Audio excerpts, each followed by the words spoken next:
So we'll look a little bit more at rational exponents. You've got this thing we talked about where if I have this, then it's the same thing as saying the nth root, say, of a.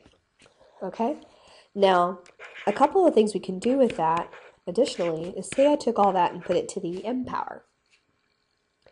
That would be like saying this to the m power. Or what if I had this to the 1 over n would be like this, right? 8 to the m and then the nth root of that. Let me give you some actual numbers to try and maybe make more sense. Like this would be the square root of 9. I could have this,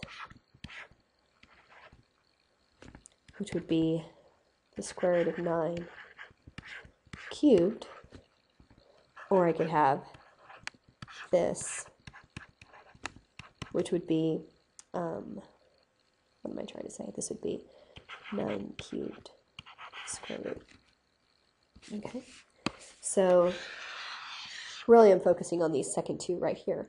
And what I want you to recognize is that those two are actually the same thing. So if you look at this and you apply our one of our exponent laws, we know that a to the m, let me just write it this direction, this is going to be the same thing as a to the m over n, right, if I have to multiply those together.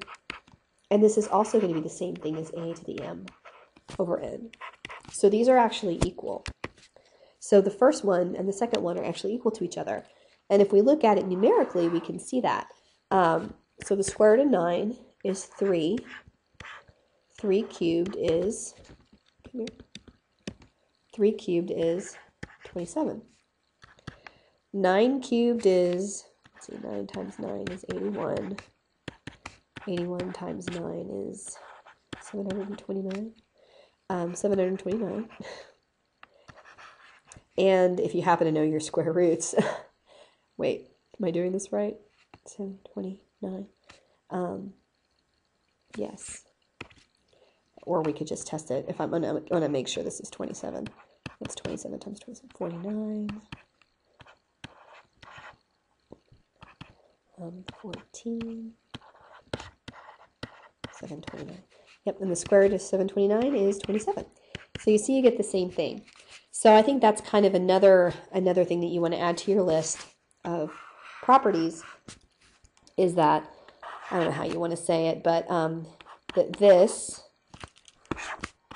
well, and actually just like I have it written here, I would just write this out, that there's two different ways to interpret a to the m over n. You can either take care of the root first and then cube it, or you can cube it first and then take care of the root, or whatever those numbers happen to be. So like, to me, it's much easier to take the square root of 9 and then cube it than to cube 9 and then try to figure out the square root of 729.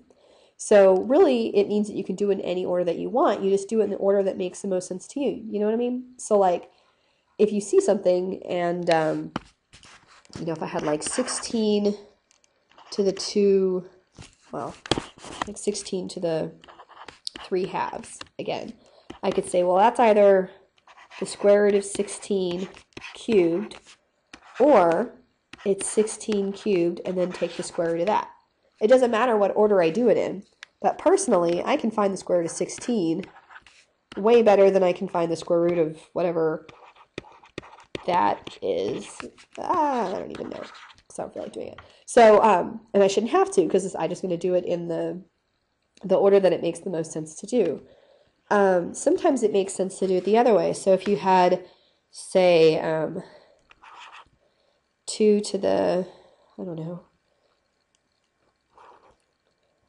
what's a good example? Actually, I can't really come up with a situation where I'd rather take the cube root. It could be something like, come here. It could be something that didn't have a square. I keep using 3 halves, which is probably a bad idea.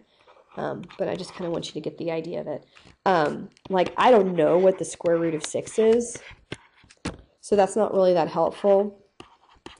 So it might be better for me to do this and take the square root of that. So 6 times 6 is 36 times 6 is, did I do that right? So I could say the square root of 216. Now, I don't really know what the square root of 216 is either, but still this looks better than that one, than the other one. So, you know, you're not always going to get a pretty answer, but you kind of go with whatever makes the most sense at the time. And I could put that in my calculator pretty easily if I really wanted to know what that was. So let's look at a couple of examples. See if you can get these. Say we've got, did I already do that one? Okay, so let's do 4 to the 3 halves. Do negative 16 to the 3/4. Do negative 27 to the 2/3. 1/9 to the 3 halves. And that's good. That's a good start. Okay. So in something like this, assuming you pause the video, try to solve these and come back. If you haven't already, do that. Pause them, try to work them, then come back. I'm probably going to want to apply the square root first because I know the square root of 4 and raise that to the 3rd power. And the square root of 4 is 2. Cubed is 8. Perfect.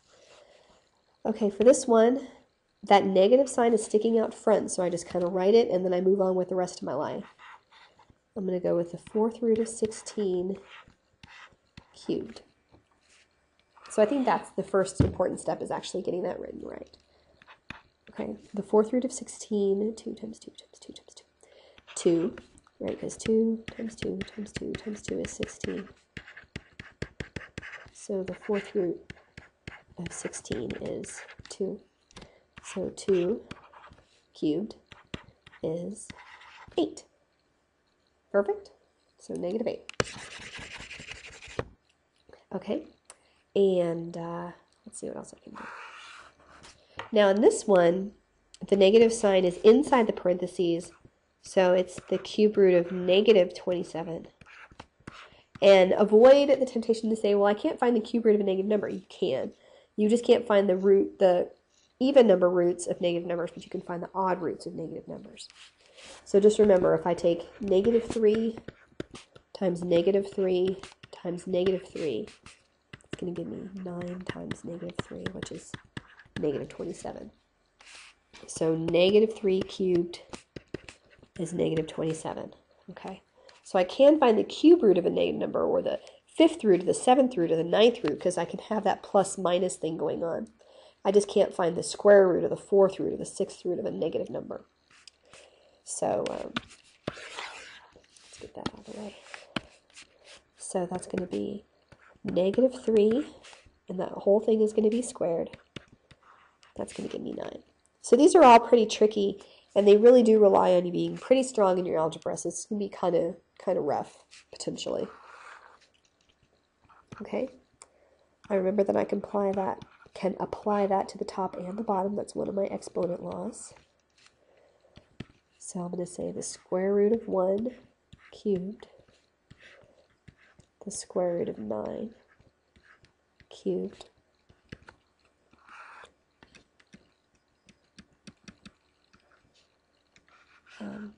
sorry about that. The square root of 1 is 1.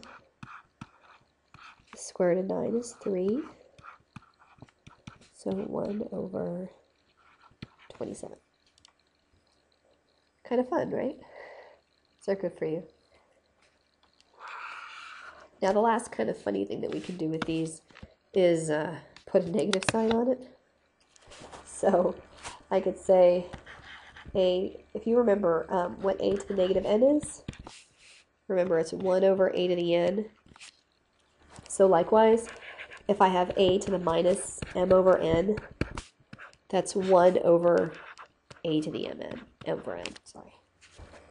So just remember, if you see the negative sign, that means put that whole thing in the denominator of the fraction. So these aren't, if you've got the other ones, these aren't that bad. Famous last words, right? So 16 to the negative 3/4. It's literally 1 over 16 to the 3/4. So just whenever you see that negative exponent, just say, oh, that means I put the thingy on the bottom, and you'll be in good shape. So I'm going to probably take the 4th root first, and then raise it to the 3rd power. The 4th root of 16 is 2. Cubed is 1/8. Something like that. So see, not too bad on it. We'll do this negative 27 thing again because it's good for you.